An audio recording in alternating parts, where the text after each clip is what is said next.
Yes. All right. Welcome back to Loop City. I'm your host, Mike Skills. We are a group of five guys that love hoops, entertainment, and culture. Today on the show, we got Coach Matt, we got Pistol Pete Toal, and Byron Rad-Remm, and of course myself.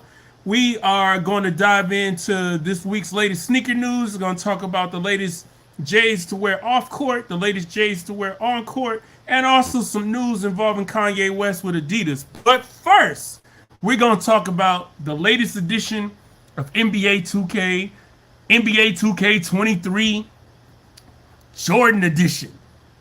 We're going to start it off. I will go over because year over year, there are incremental improvements, just like the new Camry or, you know what I'm saying, the new flat screen TV.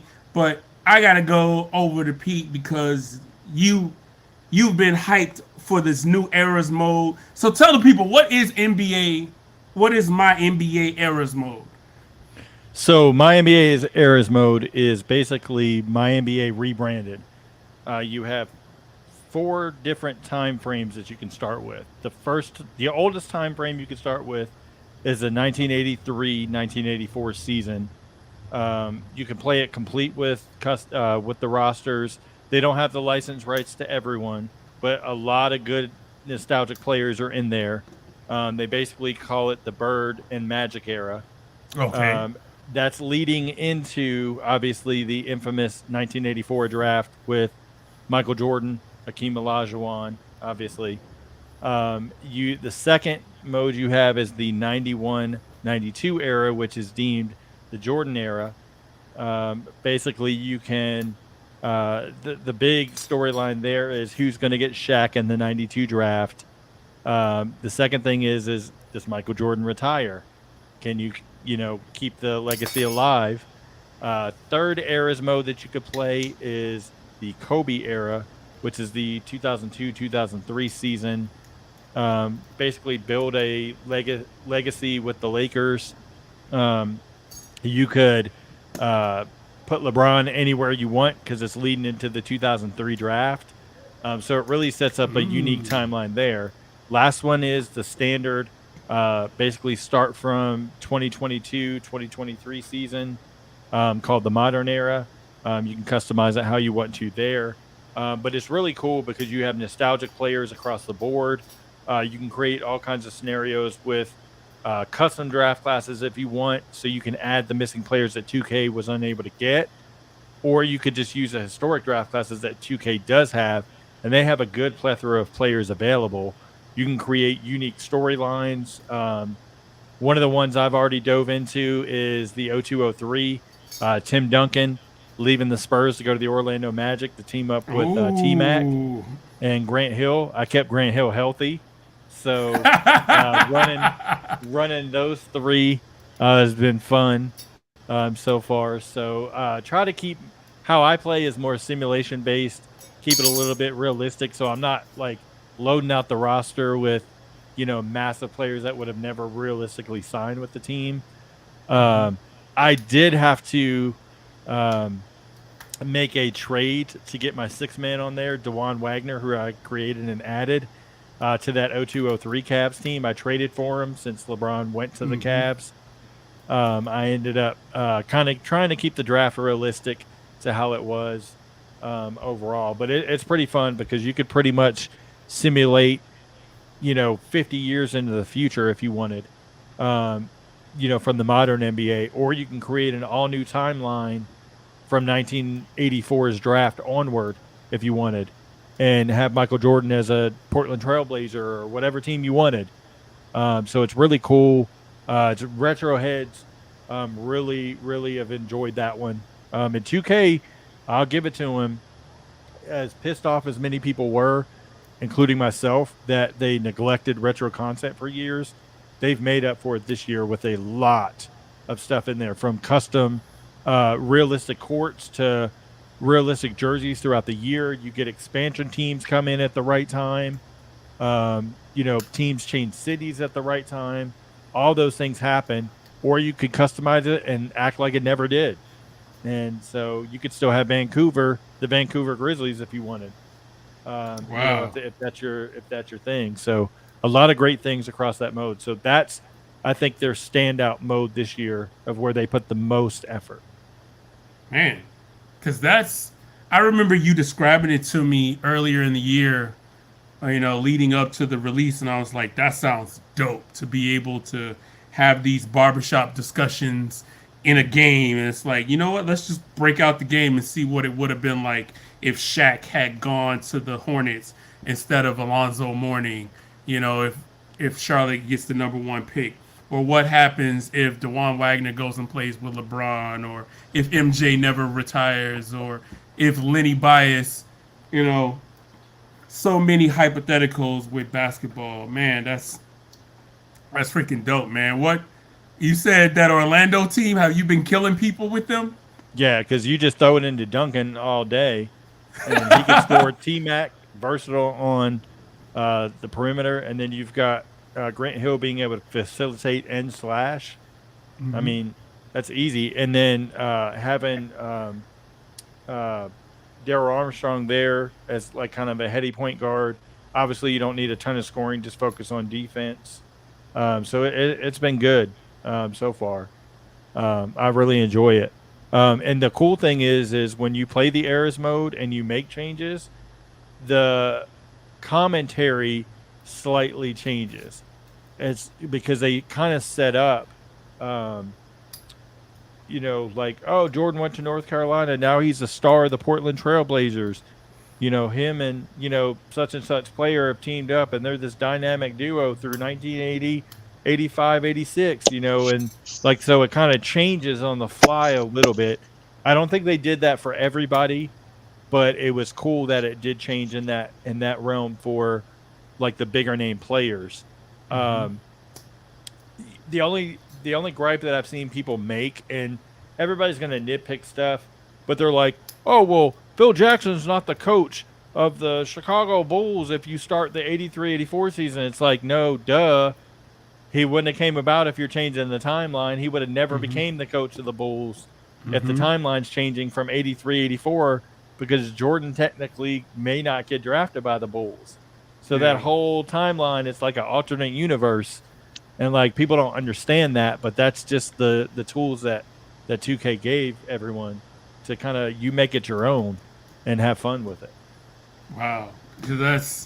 That sounds like a ton of fun you could just play with and just go through all the hypotheticals you've ever wanted to do. If Sam Bowie goes to the Bulls and never gets hurt, wow.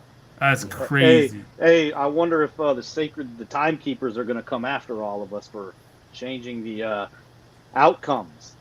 No, they won't do that. It's just a video game. No. They won't mess with it. Now, if people were doing that in real life, we started doing problems. That.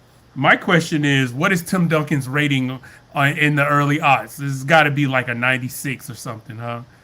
He's got to be unstoppable. I don't know off the top of my head, actually. But is he like unstoppable in the game? He's unstoppable. He's a 90. I can't remember exactly what he is. I'd have to look. Yeah. He's an 80 on that Spurs team where he was a rookie. He's like an 8, which is he's like an 89 as a rookie. And that was like what, his rookie year. So 97, 98. Yeah. So that makes sense. Tim Duncan is unstoppable, because I've heard some things, and I'm going to go to Byron next, because he was talking about doing the Jordan challenge and how Patrick Ewing is basically unstoppable. You can't do anything with Patrick Ewing except get dunked on. Byron, are you hello? Okay, yeah. So tell us about the Jordan challenge and what it is for those uninitiated. Well, first and foremost, I don't understand why everything concerning that man has to be so challenging. I don't know what's harder, trying to buy his shoes. I don't know what's a bigger challenge, trying to get his shoes or trying to pass the Jordan challenge in the game. I don't know. The Jordan challenge is incredibly hard. It's very, very difficult. I have found myself becoming frustrated. It took me a good 5-6 tries just to beat the first challenge, because Patrick Ewing is immortal. And Patrick Ewing should be playing the game right now. and patting himself on the back and telling himself, yeah, I was really this good at some point. Patrick's rating at Georgetown is probably better than Hakeem's, who beat Patrick Ewing's team in 1994. It doesn't make any sense. The challenge is very, very difficult. I had to go down a level to build my confidence up and then go back at a higher level again and then beat it. I don't even think I'm in the 90s yet on the challenge. I haven't really made it that far. But one thing that I did enjoy that they did is they have filters that they give you the same exact picture from the 80s, which I think is really cool. And they give you the option to put it in your 4K, your up-to-date regular picture. And then also the challenges that I enjoyed the most thus far has probably been the 88 All-Star game. I think that one was really, really fun. However, they made Dominique Wilkins a scrub. I don't know why. They made him a scrub? Dude, I'm throwing lobs and I'm like, he's cutting to the basket and I'm throwing the ball to him. He's laying and he won't even dunk. But then when you play against him, he's coming down doing 3. I'm like, what's going on here? I think Larry Bird is really, really good, and I think it was difficult to play against the Olympic team, which is the challenge before the 88, I believe. Yeah. No, it's two challenges before the All-Star game. You play, Mike's before his rookie season, you do the scrimmage against some NBA All-Stars. And one of the things that was awesome for me to see was Robert Reed. He's one of my close friends from high school's uncle. So to see him in the game trying to lock MJ up, I thought it was really cool. And another challenge that I enjoyed a lot was the shot in '89, the Cleveland. Against the Cavs. I like how they did it.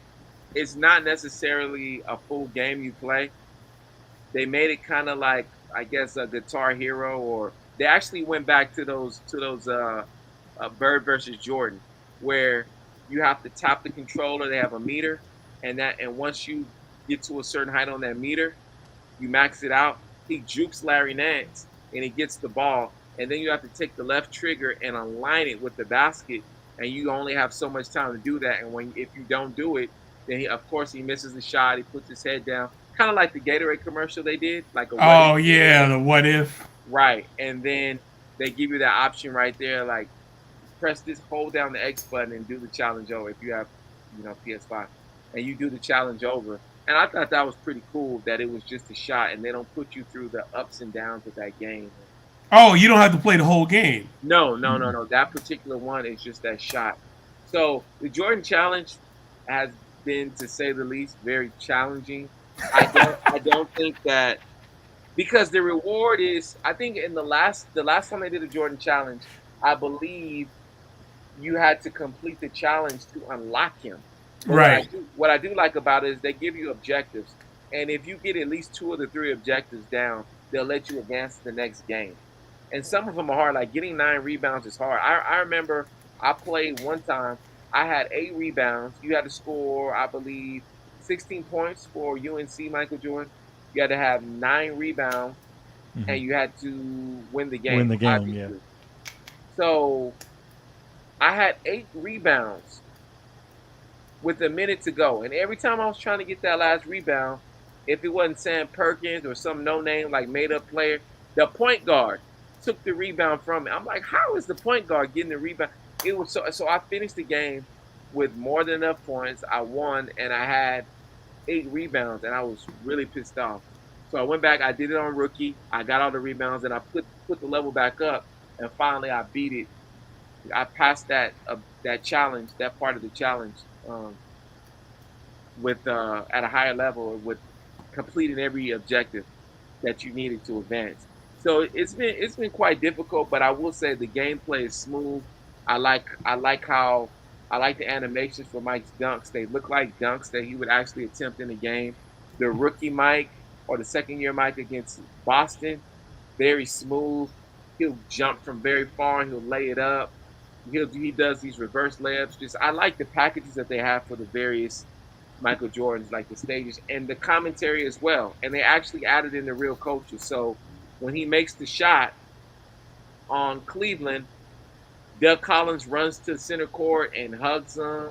I like those subtleties. There's a lot of attention to detail in this game, and so yeah, that's my take on it. Obviously I haven't completed it, but my concern is what is the big payoff for completing this challenge. I think what 2K should have added is some sort of, I don't know what it is, that if you complete that on the highest level and you get every objective, you should win something. There should be some sort of payoff, some sort of, I don't know if they send you a basketball card in the mail, something, because you're going through all of this frustration and the payoff doesn't equate all the frustration and the time you have to put in to complete the whole challenge. So that's my take on the game. But and the shoes, attention to detail down to the shoes. Like, I love it. That's been one of my biggest complaints. I'm like, we pay all this money for this game every year, and every year I tell myself I'm not going to buy it, and they can't do simple things like, why is it that MJ is wearing some Jordans that never came out because 2K wants to match the jersey and they're too lazy. The shoes are in the game. Program the game so that he has the right shoes on. Because if you're going to make that such a huge draw for people to come, they're spending all this money. They're getting all these BLC points to buy these sneakers. They're in the game. Put them on the man. Don't put up no made up color that he never wore. So when he's shooting the shot, he has the black and cement 4s on. Yes. Absolutely. As it should be. They paid attention. The Nike Air on the back and everything. Woo! Game, they had that Jumpman on the back. They didn't have Nike at the bottom.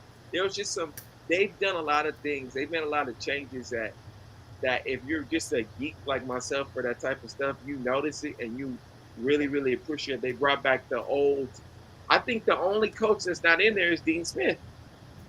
They couldn't, because he passed and the likeness rights. They tried to get a couple of because if you notice, Byron and Matt, you notice as well playing the mode. The only ones for Georgetown that they have is Sleepy Floyd and Patrick Ewing. Right. And then they couldn't get the rights to anybody else. UNC, they tried to get Matt Doherty, and I think there was one other one to go with Perkins, Worthy, and Jordan. They just couldn't reach a deal in time, and so that's why you see Patrick Ewing so overpowered. Like, he's got to be, like, his rating's got to be like 105, like, defensively, because like he grabs every rebound, he doesn't miss in the post. And he blocks single thing that comes in the lane. I'm laughing because Byron called me a week ago, and he was like, Mike, Patrick Ewing is unstoppable. He has like 40 points. There's nothing you can do to him. He has a triple-double. When I'm playing, I'm like, if Patrick Ewing were this good, oh my God, the Rockets would have been in. He said Patrick Ewing had a triple-double on me, man. He ain't never been this good. No way. But they do things to help you advance. They'll take Patrick Ewing out, and I learned you have to attack him and get him in foul trouble, and they'll take him out of the game. And then when they take him out of the game, that's your opportunity to get as many rebounds as you want. You can play the team, and you got to do a lot of things to draw to draw those rebounds to you, to get them to miss. And yeah, overall, I think. Oh, and another thing I didn't mention. So before every challenge, they have these intros where they have a player who was participated in that game talk about Mike, which I think is so awesome. And one of the people that they had, surprisingly, was Jabbar. And they're like, "What did you like? What was the biggest thing for you going up against Mike?" He said, "The biggest thing for me was I didn't have to guard him." He said the guy was so athletic, he was phenomenal, he was such a great scorer. And to hear all these players speak so highly of him is awesome, because Jabbar surprised me the most, because he hasn't been a guy that has praised Mike publicly so much. So to see him praise him on his game and talk about him, how good he really is. I just love it because we always talk about the NBA being just this fraternity. These great players, they're all like when we saw All-Star Weekend, the camaraderie because they all can relate to each other and they're all are so great and they're in a class of their own. And you have the greats, the best of the best. And so to hear Jabbar, who might be the GOAT, really, who might be he's definitely one of the greats of all time. Real Speak talk. so highly of him was just awesome. Dominique Wilkins, Kenny Smith, it just goes on and on. Chris Mullin was on there. Chris Mullin, Ron Harper. It's just awesome to hear these guys big up him and talk about how fun it was or how terrifying it was going up against him. You know what would be kind of cool to me, what I thought of with the Jordan mode is like, because they put North Carolina in, and I don't know how long that kind of content is going to go, because obviously everybody's mentioned about next year possibly being a Kobe Challenge version of this year's Jordan Challenge.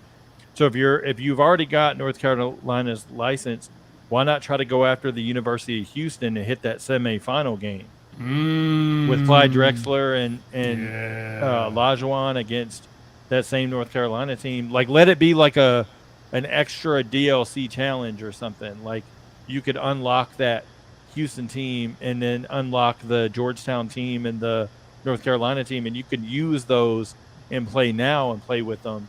That would be kind of cool to utilize that in some kind of way. No, that's a good idea because North Carolina actually beat the Cougars in the Final Four to advance to go. Yeah, that's what I was saying. Yeah, so that's a great idea because that was Mike and Clyde's first matchup, and Clyde was saying, as a matter of fact, Clyde was saying that's when he knew he wanted the Trailblazers to draft Mike. Right. He said even though he didn't know him then, he played against him. Right. Yeah. Yeah. I just think the nostalgia too, like for that, like this is nostalgia all around. But when you get to Michael Jordan, for people our age, it's like the LeBrons for the 20-year-old kids. Like when we get to 2K20 whatever, and they got the LeBron challenge, you better believe the 25-year-olds are going to go nuts. And they're going to go. They're never going to know. They're going to never going to know the real greatness of Michael Jordan and his challenges, because you're going to have LeBron beating a, Detroit Pistons team in the playoffs. But you know what, they're going to call that a big moment. But I think LeBron's objectives are going to be different. You think they're going to be very different. It's going to be like his challenges are going to be like advance past Boston to lose to Dallas. They're going to say score 6 points. Have five assists, 6 points, lose the game, and that's how you get past. Wow, I thought you were gonna say the serious ones, like come back from down 3-1, against Golden State. No, we'll go with one of the challenges will be win against depleted Miami Heat in the bubble after having 3.5 months off.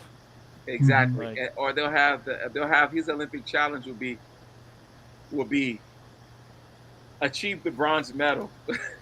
There you go. Oh yeah, that is on the resume. I real quick, I am excited for that Redeem Team documentary that's coming out. Oh, when is that? October 7th, maybe. 30 for 30. October 7th. Netflix. 30 for. Oh, okay. Netflix. It's about the Redeem Team. Okay, I'd love to see that. I would love a Kobe, since next year is going to be 2K24. I would love to see the Kobe challenge. Yeah, I would love that. I mean, it's easily done. All-Star game, huh? It could be easily done because they have a lot of the players already in. Right. Like, I mean, because you got Jalen Rose, who he's going to light up for the 81. Right. You got to have Michael Jordan for the game in the fall of 97, the All-Star game, and the fall of 97 game. They could easily do it just because they've 50 already. And a half on the Wizards. The 40 and a half. The 60, what was it, 61 on and 3/4 against Dallas. Yeah. That'll be another one. The shot on the Phoenix Suns. Yeah, on the Phoenix Suns off the jump ball in overtime. Yeah, that'll be one. They'll have his final game against Utah. Oh yeah. Then they'll have the Game 7. Game 7 Portland. Game 7 Boston. Yep. Yeah. There's a lot of ways you can go with it. That's what'll make it so unique. And being that so many players that are in the NBA now, yes, they're like, you have a handful that are Jordan fans, but almost everybody idolizes Kobe. Yeah. And so you know how many people are going to pick that game up. Because, yes, you get the nostalgia for Jordan, but when it hits Kobe and then this generation, you mix our generation with the young generation together, and it's like universally everybody may not have loved Kobe as a player, but you respect Kobe as a player and just what he could do and just his skill set. So I think it's going to be a hot sell. If they don't go with that, they're the dumbest marketing. It has to be done. And also another game is, you know what was it, game 5 or game 6 against Indiana when Shaq fouls out? Oh, yeah, game 4. That was a good one. Yeah, game 4, 2000 finals. That's probably one of the first. That'd probably be like number 3 or 4 in the challenge. But yeah, with that being said, man, I'm gonna go over for the last part of it. I'm gonna go to Coach Matt Miller about the Play Now online mode, and tell me exactly what's the difference between Play Now online and Play offline for the uninitiated. Essentially, Play Now on. If you're playing offline, you're playing against the AI, the computer, right? Right. Play Now online, you're playing against another human user, another human opponent. Okay. So obviously, if you're on Xbox, you got to have their, monthly live thing with with PlayStation's PlayStation. What do they call it now? PlayStation Plus or whatever they call it now, which is what we're all. I mean, all three we're on the PS5, and then also Gonzo is as well. And so you have to get that, and then you go in, and how it works is you can use the classic teams, but you have to unlock them by moving up the different divisions that you have in there. It starts off like freshman and junior varsity, college, G League, and so on all the way up. And each time you hit one of those, you unlock a certain number of classic teams. Okay. And then it's in 3 tiers, but you have to, like, in the freshman league, you have to win one game in tier 1 or tier 3, one game in tier 2, and I think it's 2 and is it 2-2-1, Pete? I think it's 2-2-1, yeah. So 2 in tier 1. The tier are the best teams in the game. Now there is one change. Says while you guys were talking, I figured, what, I want to jump, so I logged in my PS5 just to look at the tiers real quick, and I'd show up, but I've turned it off. But Phoenix is now in tier 2. Okay. And I'm thinking JaVale McGee going to the Mavericks may be part of that. And Sacramento is in tier 2. Wow. Why? Yeah. Sacramento's in tier 2. No. He said yes. Why, not how. Why? How did that happen? They think the Kings are gonna make. They think the Kings are gonna make the playoffs this year. You remember the Jerry Curl, Mike's bodyguard? Right? Oh yeah. Yeah. I know we're gonna touch on gameplay, so I don't want to get into too much of that because overall it's pretty much the gameplay is the gameplay. It's very smooth online, but that's just because I have a really good internet. I wire in, right? I use my cat, and I'm wired in, right? I'm good to go. I got the LAN, so my connection is top notch. But the tiers, it's easier to call plays this year too online. I did notice that, and I believe Czar had mentioned that it was going to be easier to call plays this year. Yeah, they switched the mapping for it, right? Yeah, it is switched. I'd have to go back to 2K. I deleted it already, but I would have to go back. It was a button system previous, I think, right? Yeah. It was weird last year. It just took a little bit extra time to call the plays. Now it's quicker because before it would, like, when I play, like, to set my freelance up, obviously you got to go into your coach settings, add the freelances in you want because you can choose 4. You do that through your coach's thing, which of course is going to piss your online opponent off because they hate any time you hit the button. Rad and I have played many times, and many a time if I pissed Rad off by going in there and making my changes. But I did want to touch on eras real quick. And as was important to me, yes, the Michael Jordan Wizards Jordan is in this game. Yeah. Very happy to see that. Yeah, and cool. One thing I was wondering, and I got, 2 other things that I have a complaint with. So I simmed through an 83, 84 season to do the draft. I figured out a way to get Mike on the Bulls, whether I had to trade my pick, which is usually you usually get the 1 or 2 pick when you're the Bulls. Mm-hmm. You usually get 1 or 2. And so if I just make a trade, a future draft pick and the number 2 pick for number 1, you cannot change Michael Jordan's shoes. He wears Converse when you draft him. I figured out how to fix it, though. I know the fix. So you go into the draft class. You saw that, right? So here's the fix. So you go in to create the draft classes, go into 84, and just export that version of Jordan. And when you import him and import the 84 draft Jordans with the 84 draft, and they're the same ratings and everything, it allows you to change the different brands of sneakers because they have them in Converse.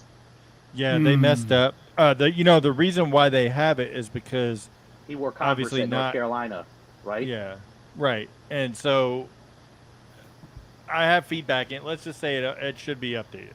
Okay, Coming cool. soon. And my other, and I asked this to Pete, maybe 3 weeks ago. I think I had asked you, Pete, or maybe it was about 3 weeks ago, maybe a month. If you go and you choose the Jordan era, once you get to 93, 94, will Tony Kukoc be added to the Bulls? No, he's not.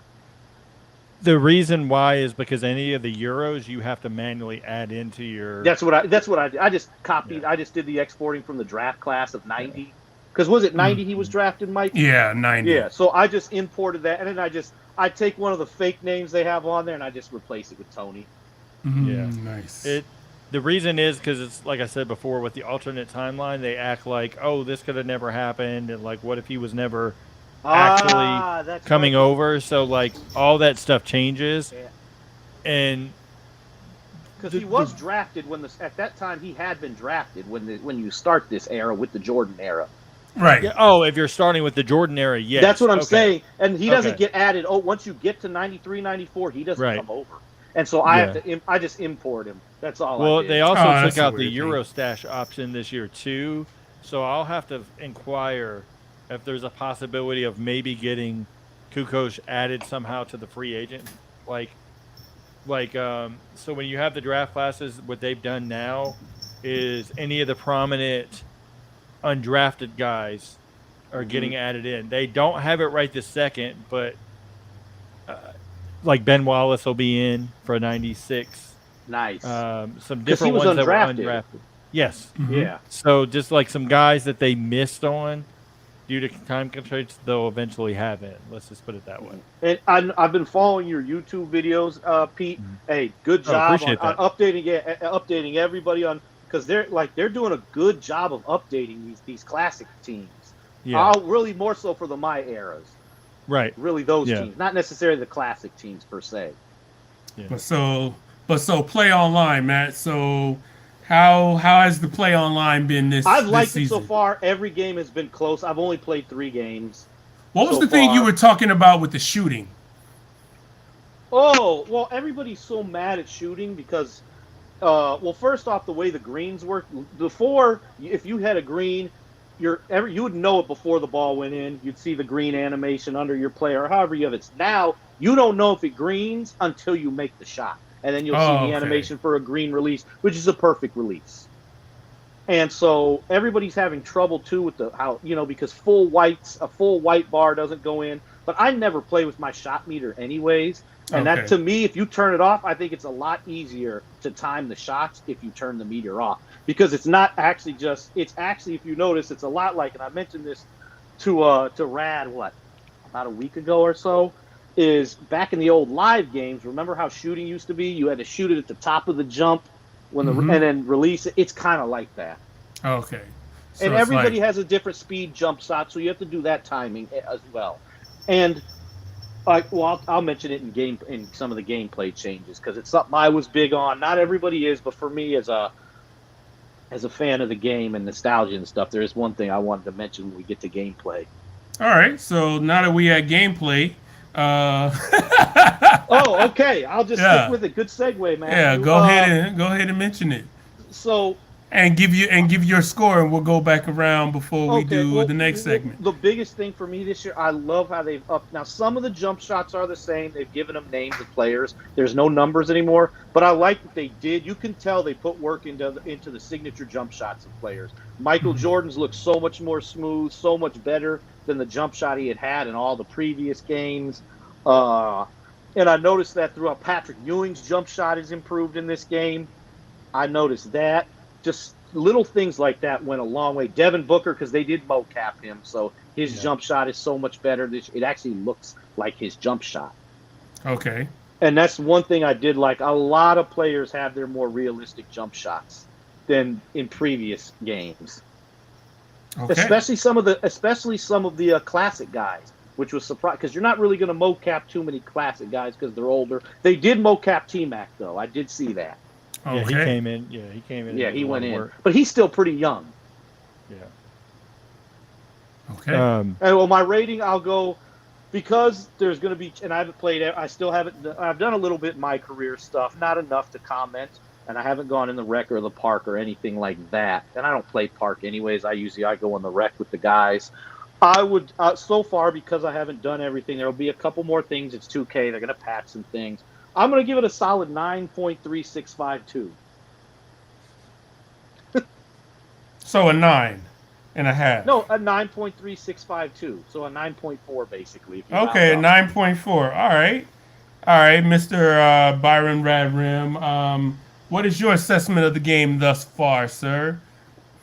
Thus far, I think it's very smooth. The gameplay is very smooth. I love what they did with the shot, and I think that out of the box, this is as good as it's been. It's better than it's been in years in terms of just gameplay. It's very, very smooth, and it is enjoyable. It is enjoyable. Okay. And now, Mr. Pistol Pete Toal, what is your assessment of it so far? Well, let Byron. What's your score, real quick? Oh, If yeah. you had to give it out Forgot. of 10. Mm-hmm. In all honesty, I have not played it enough to give it a score. But if I'm just going by the changes I've seen and over the last few years, as of now, a tentative score would be like 8.5. Okay. But I have to play Okay. some more to see because they do updates and patches here and there because people complain because they can't hack it. But we'll see how I feel about it. Ask me that in a month. All right. I'll put a button on that on the calendar. Come back 1 month. Ask Byron what he thinks of 2K. All right. And now it's to you, Pistol Pete Toal. I'm gonna say, gameplay-wise, I love the shooting because even though it took me like 2 games to figure out like the changes and just kind of get a better rhythm, I like the challenge of everything not going in. Now, when you play the AI, that shit's going in. So you better play some defense. But I like it because they fixed the pick and roll defense. They fixed the cutter defense. So your guys react a lot quicker than they have in the past. You don't have the logic of the AI guys just leaving guys open in corners and stuff like that. You really got to work for your baskets as far as if you're playing the NBA Eras mode and you're doing the 80s because you got the older rules, even the 90s. And you could tell the difference of the lane opening up as you progress to the modern NBA, and it's all three-pointers and stuff like that. I'll say overall, what I've played, Jordan Challenge, NBA Eras, some Play Now, things like that, I'll give it a Matt went and did like 9.3, 9.4, so I gotta do a 9.5 based on everything I've played. Now I haven't played like my career stuff, like the park or anything like that. It's not my thing that I've really dived that much into. But from a simulation standpoint of realistic basketball, this is the best 2K that I've ever played. Out of the box, no complaints really. But like Byron said, I gotta say the same thing. Talk to me in a month if there's patches that affect gameplay. They say there's not going to be this year. And based on a lot of the community has been positive, more so than in the past. So they may not make sweeping changes. But anybody that knows video games, if you change one slight thing in one area, it could mess up a whole nother area. So I just hope that they're very cautious with what they change come October. But yeah, I'm going 9.5 out of 10. And You I know what? don't think you can get any better. I think with the changes, it's probably like we always know the big money comes from not my team and my player. If those guys are unhappy, that's typically when you see 2K make changes because that's the big money source. And it makes sense. I get it. You want to keep your financial base happy. It sucks. It sucks, but The cool thing they did this year is, and I'll give props to Desar. He helped get a couple of the Sim Nation guys in, Jersey Made, Spatial Jones, get those guys at the community day, so they got all eyes on the content early on how to actually play the game. And so those two guys specifically, there's a few others, but I don't know the others as well. Personally, like I've talked to Jersey and Spatial, but those guys really kind of set the forefront of here's my NBA era, here's the Jordan mode, here's what you guys should be diving into if you want to be a sim gamer. All right, we started out getting everybody highlighted to that content. Now we're going to start doing Park, but we're going to show you the Sim Nation way. We're going to show you how to play Park, but play as a team and use your teammates, not dribble, dribble, dribble, shoot, and just kind of work together throughout. So it really helped having those guys at Community Day. So it shows the 2K community you don't have to be all about cheese and trying to exploit the game. If you play the right way and it's sim based, you can make great content and be a YouTuber as well. So it's really helped it moving forward. Okay. So it sounds like they got it right on the first draw, and hopefully, if they make any updates to it, it's nothing major that affects the gameplay. Sounds good. hey, Well, real quick, now Mike. what? I did want to mention, like with gameplay, I didn't say it in Play Now on time because on there because it's gameplay. But you cannot just dribble, dribble, dribble. And I noticed with a couple of the guys I played against, your guy's gonna get tired. The energy zaps when you just dribble, dribble, dribble, which I like. That's a good decision. Oh, so it's like fatigue on there, making Yeah, they have players- stamina based. Yeah, it runs out. Like if you're really playing, like you're going to get tired, you got to pick your spots of, hey, I got this guy on a mismatch. All right, here's my burst of energy. I got to use it timely. Kind of like that old man game of like, you take a couple plays off, but you about to hit him with a couple moves, and it's like, damn, that's all I got. Like I hope this dude ain't coming back on me. That's me in real life. It's that old man game. I'm I going to think that's rest. all of us at this point. I'm gonna rest on 3 plays, and on that fourth play, I'm killer.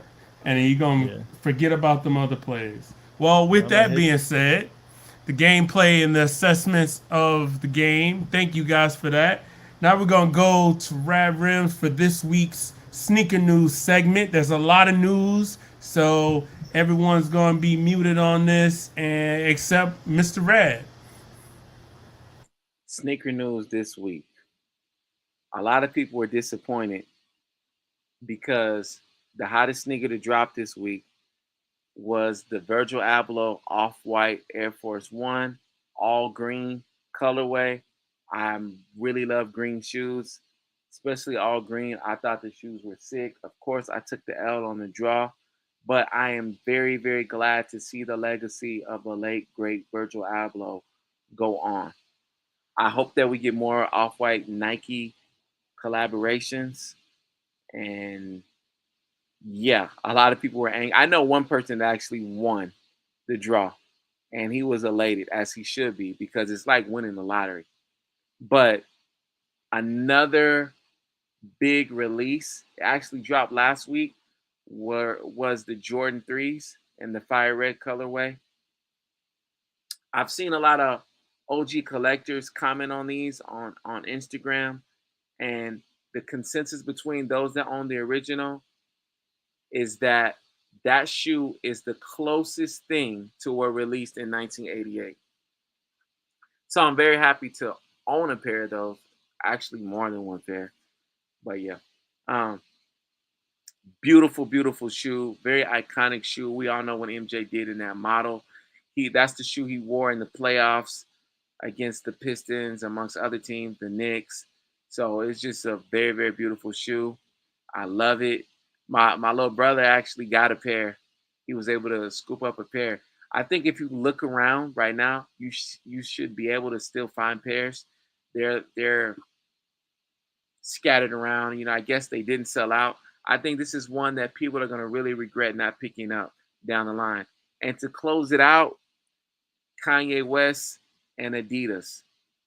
There's obviously we had Stephen Smith on the show a few weeks ago, and he didn't say anything on the record about Adidas. He didn't really say much off the record about the relationship with Adidas, but we have reason to believe, well, we know it's evident that that relationship is not good at all. And Kanye got out of the Gap contract, and supposedly he's doing the same thing with Adidas. I'm not sure. He did post a screenshot about having a meeting with them, I believe in New York. I know he's been in New York the past few days, but there's just been a lot that has been said about him. He made some comments saying he doesn't argue with people who are broker than him about money, which I wouldn't say it that way, but he kind of has a point. Like, why should he be talking to me about finances? You know, he's got a strong point there, but I don't know what Adidas is gonna do. Obviously, they've been around for nearly 100 years, and I think that they have a lot of products, whether they be the shell toes, the Stan Smiths. They have a lot of products that they can sell. The Boost technology is still, I think, phenomenal, super comfortable technology. But Kanye West has definitely done amazing things with Adidas and design, and he sold shoes that I didn't think would ever sell. I own Adidas shoes that are of the Yeezy collaboration that I never thought I would own. They're just so crazy looking, but I don't know what it is about this guy. If Kanye, very few people have this selling power that this guy has. I think if Kanye made deodorant, it would just sell out in minutes because the guy is so polarizing. He's so creative. So I've seen a lot of people say that they would hate if he left Adidas, but I just think that the Yeezy brand is so powerful and is so massive now that I just don't see him being contained by any or being aligned with any one brand for so long. I think he will become what like a Supreme is, whereas he manufactures his own products and he does collaborations with whomever he wants to do them with. I would love to see him do another collaboration with Nike. I think the Air Yeezy 1 and 2 were so important to the culture because that's the first time we saw a rapper with Nike have his own silhouette. Even though it may have borrowed from previous Jordan or other Nike silhouettes, I think it was still very creative. But I know that nobody's going to give him the money that Adidas is giving him. Kanye West gets more royalties off of his shoes with Adidas than Michael Jordan does with Nike, which to me is just unbelievable. The man is getting 15% off of every shoe sold, whereas Michael Jordan gets 5% off of every shoe sold. Who's moving more units? I don't know. But what I can say is that Adidas has given this man the world. They have given him everything. I personally think that this is his genius way, if you want to call it, to force his way out of those contracts because I personally think that he wants the Louis Vuitton job. Once he got the collaboration, the deal with Gap, they made Louis Vuitton a competitor, meaning he could not do collaborations with them. Whereas before, they probably wouldn't have been considered that. And he voiced that because if you remember in 2009, he did the collaboration with Nike and he simultaneously had a collaboration with Louis Vuitton. And from what I was hearing, Nike was not happy about that. And so I guess Gap didn't want him to do the same thing, although he did a collaboration with Gap and Balenciaga. I know that it hurt him. He felt some type of way when Virgil became the creative director of Louis Vuitton because he looked at Virgil as like a little brother, a protege, if you would, someone from that camp. And we already know he was calling himself the Louis Vuitton Don since maybe '08 sometime, '09, maybe earlier. So I really think that he's pushing his way out because that position might be up for grabs. And I know he wants it because he's always been a Louis Vuitton guy. As far as the sneakers, I don't know if he realizes the money that it's going to cost him to do it, to start his own company. But Jerry Lorenzo is doing it. There's other designers that are doing it. Maybe not in high volumes, and they don't have the infrastructure to mass produce shoes like Adidas and Nike and Under Armour and New Balance do. But I think he could definitely do it and still do collaborations with other companies. This is going to be really, really interesting to see. And lastly, I will just say this is a guy who has been an underdog, who was an underdog. And I think he's so boisterous and he's so intent on getting this point across because he was a voice that wasn't really focused on it, wasn't heard, or he felt like he didn't have a voice for so long. And now he does have a very powerful voice. I would just say, yay. Remember, circa 2012, 13, you were doing a lot of complaining about companies not letting you in. And one let you in, even though they didn't do the right things. You know, they did kind of rip off your designs. I don't know who is going to give you a better deal. But personally, I like to see you do collaborations with whomever. And that ends the sneaker news. All right. So one thing that is worth of note with Kanye ending his deal with Gap, I've read in the New York Times that it is a separate deal for the Yeezy Balenciaga Gap collaboration, which is going to continue throughout next year. But as far as Yeezy Gap, that is pretty much a wrap, as Rad noted. So I just wanted to make sure I added that for people that are like, but I still see the Balenciaga emails coming out for stuff dropping. So I'm like, yeah, that's why you keep seeing those. That's a separate deal. With that being said, I want to thank the guys for another great episode. We are going to step away for a minute and be back recording. We're going to hit you with a double dose this week. But until then, I'm your host, Mike Skills. Again, we are five guys who love hoops, entertainment, and culture. This is Loop City. Be sure to like and subscribe on YouTube, on Spotify, Apple Music, and anywhere you get your podcasts. Be sure to follow us on Twitter, on Instagram, and also on TikTok. And we are out.